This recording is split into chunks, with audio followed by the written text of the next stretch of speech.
जय हिंद दोस्तों। मेरा नाम है अनुराग पांड्या और आप मेरे यूट्यूब चैनल देख रहे हैं चाणक्य बुकलेट।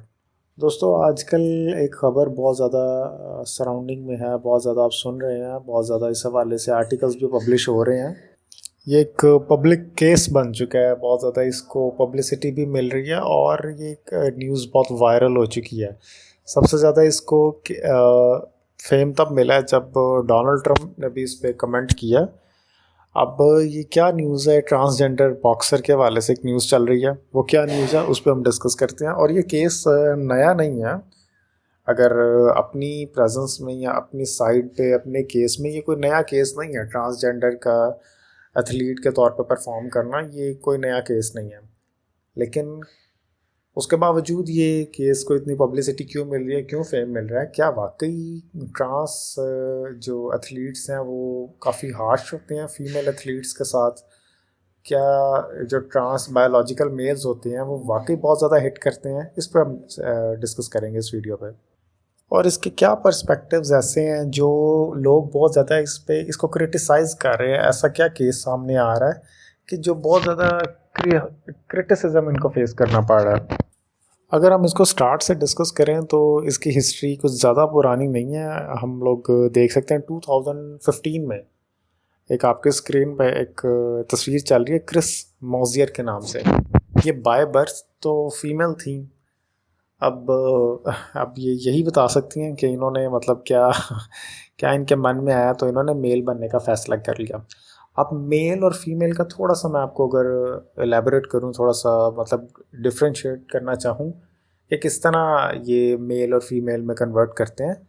सबसे पहली चीज़ तो मेल के अंदर एक सेल होता है या एक एग होता है, वो टेस्टोस्टेरोन के नाम से होता है। और फीमेल के अंदर जो ज़्यादा मिकदार में एग होता है वो इसका ऑपोज़िट होता है, एस्ट्रोजन के नाम से। वो इसका ऑपोज़िट होता है, यानी मेल में ज़्यादा सेल की तादाद, हार्मोन जौन-सा होता है उसकी तादाद ज़्यादा होती है, क्वांटिटी वो टेस्टोस्टेरोन के नाम से होती है और फीमेल के अंदर एस्ट्रोजन के नाम से ज़्यादा होती है।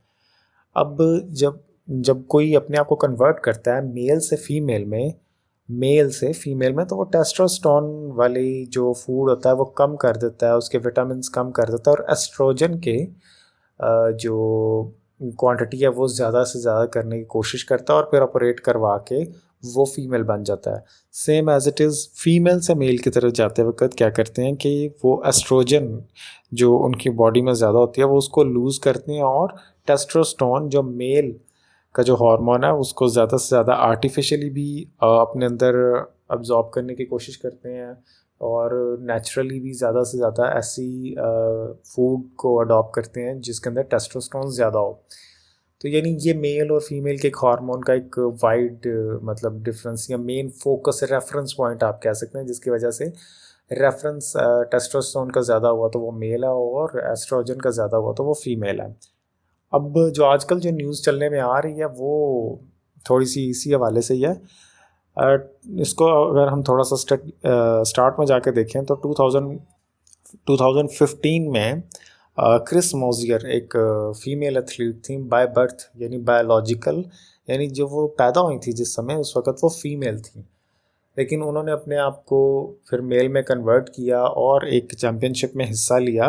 रनिंग इनकी स्पोर्ट थी, एथलीट थी वो, बतौर एथलीट रनिंग स्पोर्ट में हिस्सा लेती थी, जिसके बहुत फेमस एथलीट यूसैन बोल्ट हैं, आप सब जानते हैं। ओलंपिक्स में जब भी वो पार्टिसिपेट करती थी तो वो रनिंग में पार्टिसिपेट करती थी और उन्होंने अपनी हर रेस को पूरा किया। इसके बाद अगर हम देखें तो इनको काफ़ी ज़्यादा मीडिया कवरेज उस वक़्त मिली और बहुत ज़्यादा एक शो मिला, बहुत ज़्यादा एक नाम भी मिला, बहुत ज़्यादा फ़ेम मिला उस टाइम। और काफ़ी ज़्यादा मीडिया कवरेज मिली इस बारे में और उन्होंने काफ़ी चीज़ों को ग्रो किया। फिर उन्होंने एलजीबीटी की जो एक ऑर्गेनाइजेशन है, आप सब जानते हैं वो उस ऑर्गेनाइजेशन को बहुत अच्छे से। तो एलजीबीटी के एक्टिविस्ट के तौर पे काम करना शुरू कर दिया। लेस्बियन, गे, ट्रांस, बाइसेक्सुअल, ये सारी इस तरह की जो ऑर्गेनाइजेशन है इसके एक्टिविस्ट के तौर पे काम करना शुरू कर दिया। और जो लोग जो इस ऑर्गेनाइजेशन के साथ जुड़ते थे या अपने आप को चेंज करना चाहते थे, उनके राइट्स के लिए भी काम करना शुरू कर दिया और उनकी एडवोकेसी, मतलब किसी का अगर कोई लीगल केस है, माना कि अगर कहीं पे किसी को कोई दिक्कत सामने आ रही है, कोई डिफ़िकल्टी फेस करनी पड़ रही है बीइंग अ लेस्बियन या बीइंग अ गे, तो ये उसके राइट्स के लिए काफ़ी काम करते थे। और ज़्यादा फेम इनको तब मिला जब इन्होंने कुछ लोगों को यूरोपियन कंट्रीज़ में एक्सेस दी एशियन कंट्रीज़ से, मतलब एशिया के जो पुअर कंट्रीज़ हैं और वहाँ पे जो लेस्बियन और गेज़ वगैरह थे, उनको यूरोपियन कंट्रीज़ में ईज़ी वीज़ा एक्सेस दिया। इनको बहुत फेम तब मिला था। अगर हम दूसरे नंबर पे बात करें क्रिस मौज़र के बाद, एक बहुत बहुत ज़्यादा फेमस, बहुत ही ज़्यादा फेमस स्विमर हैं लिया थॉमस के नाम से। आपकी स्क्रीन पे इसकी भी तस्वीर चल रही है। ये एक स्विमर थी। तो अभी हैं बल्कि स्विमर, फीमेल हैं। बाय बर्थ ये बायोलॉजिकल एक मेल थे, और जब इन्होंने as a male swimming athlete, as an athlete swimming में पार्टिसिपेट किया, तो इनकी कोई ख़ास परफॉर्मेंस भी नहीं थी। और जब इन्होंने अपने आप को चेंज किया और अपना जो जेंडर है चेंज किया, ट्रांस बन गए और गर्ल फीमेल बन गए, अपने टेस्टोस्टेरोन को कम किया और एस्ट्रोजन को ज़्यादा किया, और अब ऑपरेट करवा के ख़ुद को फीमेल शो किया पब्लिक के सामने, तो फिर ज़ाहिर है इन्होंने जो जिसमें पार्टिसिपेट किया वो फीमेल स्पोर्ट्स में पार्टिसिपेट किया था। तो फीमेल स्विमिंग में इन्होंने बहुत ज़्यादा फिर रिकॉर्ड भी कायम किए। ऑब्वियसली मेल के साथ कंपटीशन के बाद फीमेल से कंपटीशन बहुत ज़्यादा लाइट लगता है, और इन्होंने बहुत ज़्यादा नाम कमाया। इवन के 1-2 चैम्पियनशिप्स भी विन कर ली, जिसमें काफ़ी ज़्यादा क्रिटिसिज्म का सामना करना पड़ा। एक मीडिया कवरेज इस हवाले से मिली थी, एक लड़की जो कि एक महिला एक जगह प्रेस कॉन्फ्रेंस करते वक्त रो रही थी कि एक बायोलॉजिकल मेल हमारे कमरे में कपड़े चेंज कर रहा था सबके सामने, और वो इन्हीं का जिक्र कर रही थी, और हम सबको बहुत ज़्यादा अनकंफर्टेबल फील हो रहा था। माना कि वो इस वक्त चेंज हो चुके हैं फीमेल में, लेकिन प्रॉपरली एक चीज़ का एक प्रोसेस होता है, एक टाइम पीरियड होता है। उस टाइम पीरियड से पहले ही वो हर चीज़ में पार्टिसिपेट कर रहे हैं, और हमें बहुत ज़्यादा अनकंफर्टेबल फील हुआ। All the girls present in that room, dressing room, जहाँ पे ये लिया थॉमस चेंज कर रही थी, और इनको बहुत ज़्यादा फेम मिला इससे, और बहुत ज़्यादा इन्होंने अवार्ड्स भी विन किए। फिर वुमेन का कंपैरिजन इनको काफ़ी लाइट लगने लग पड़ा, और ये अवार्ड विन करने के बाद बहुत ज़्यादा इन्होंने पब्लिसिटी भी हासिल की, बहुत ज़्यादा फेम हासिल किया। लिया थॉमस की बात करें, उसके बाद अगर नेक्स्ट केस हमारे पास आ जाए तो लॉरल ह्यूबर्ट है। तो ये वेट लिफ्टर के तौर पे थे, और बाय बर्थ मतलब ये मैन थे। उसके बाद जब भी इन्होंने अपना जेंडर चेंज किया और फिर ये मतलब फीमेल में कन्वर्ट हो गए, तो इन्होंने भी बहुत ज़्यादा अच्छी परफॉर्मेंस दिखाई फीमेल की चैम्पियनशिप में। ज़ाहिर है जब आप वहाँ से इस फीमेल मेल से कंपैरिजन करते करते आप फीमेल से कंपैरिजन स्टार्ट करेंगे अपना, तो आपको बहुत ज़्यादा, अब इसको कैसे डिफ़ाइन करें कैटेगोरिकली, आप सब मेरी बात को अंडरस्टैंड कर ही रहे होंगे।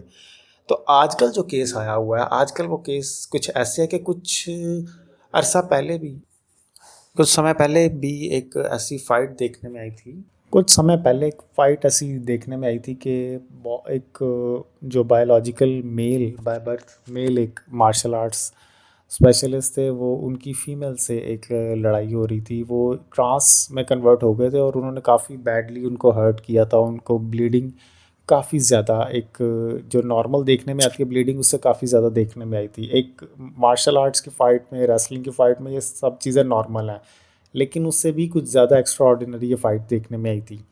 तो रिसेंटली जो कल जो फ़ाइट हुई है, उसमें एक दो पर्सनालिटीज़ की आपस में फ़ाइट हो रही थी, दो एथलीट्स की, जिसमें बहुत ज़्यादा उसको भी मीडिया कवरेज मिली है, और बहुत ज़्यादा ये इशू हाईलाइट हुआ है।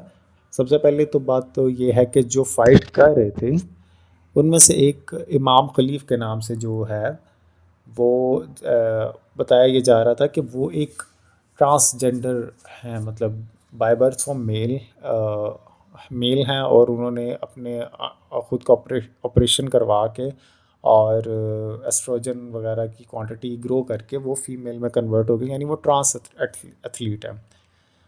तो अब इस केस में भी उन्होंने काफ़ी ज़्यादा हर्ट किया, और बहुत ज़्यादा कुछ रैशनल सी फाइट देखने में आई, इरेशनल, और बहुत ज़्यादा कुछ मतलब डिस्गस्टिंग सी पिक्चर्स भी हमने देखी। एक मेल का एक फीमेल से फ़ाइट करना वैसे ही काफ़ी डिस्गस्टिंग होता है फिज़िकली फ़ाइट, और वर्बली भी बहुत डिस्गस्टिंग होता है, लेकिन ये तो फिज़िकल फ़ाइट थी, और ये भी काफ़ी ज़्यादा देखने में। इसमें ट्रंप ने ये एक ट्वीट किया, और ट्रंप ने इसमें कमेंट क्या किया कि ये मैं अगर प्रेसिडेंट बन जाऊँ, माना कि अगर मैं प्रेसिडेंट बन जाऊँ, तो मेरे लिए सब एथलीट्स में ऐसा लॉ नहीं चलेगा, मतलब कि वो ट्रांस को सपोर्ट नहीं कर रहे।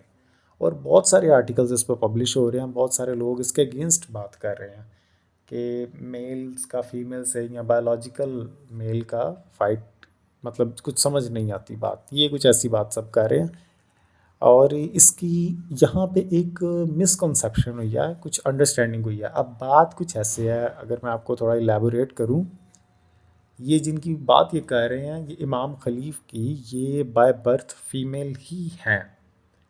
कुछ जगहों में कुछ केसेस ऐसे होते हैं जैसे नेचुरली कुछ आपके अंदर कुछ मतलब फीमेल्स के अंदर कुछ टॉम बॉय वाली कुछ हैबिट्स होती हैं और कुछ फिज़ीक उनकी ऐसी होती है।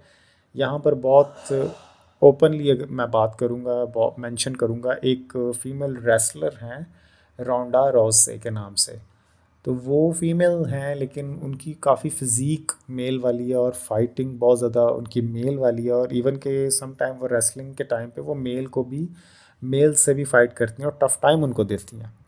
तो यहाँ पे जो रेसलर है, ये अनफॉर्चुनेटली मिसकंसेप्शन की वजह से, कुछ पॉपुलैरिटी की वजह से, कुछ वैसे इंटरनेशनल अफेयर्स में कुछ फ़ाइट का केस चल रहा है, कुछ इसराइल पैलेस्टाइन वॉर के और कुछ लेबनान वॉर वगैरह के केस में, तो इसको भी एक इशू बना के रेज़ किया गया है। अनफॉर्चुनेटली वो बाय बर्थ फीमेल ही हैं, लेकिन उन्होंने ख़ुद को, कुछ लुक उनकी ऐसी है, कुछ फिज़ीक ऐसी है जिसकी वजह से उनको मेल से कंपेयर किया जा रहा है। यहाँ पे इस चीज़ को बड़ा, आप कमेंट में अपनी ओपिनियन अपने दे सकते हैं, लेकिन जो रिसर्च के बाद जो मीडिया आर्टिकल्स हैं कुछ पब्लिश हुए हुए हैं, उनमें ये क्लियरली लिखा गया कि ये बाय बर्थ एक फ़ीमेल ही हैं, लेकिन इनके लुक और जो कुछ हैबिट्स हैं, कुछ एटीट्यूड हैं, कुछ वो फीमेल वाले हैं, मेल वाले हैं, जिसकी वजह से उनको मेल कंसीडर किया जा रहा है। अनफॉर्चुनेटली वो बाय बर्थ फीमेल ही हैं, बायोलॉजिकल फ़ीमेल ही हैं।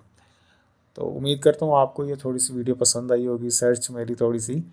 तो आप कमेंट करें, अपना ओपिनियन दें और नेक्स्ट वीडियो का वेट करें। Have a nice day everyone.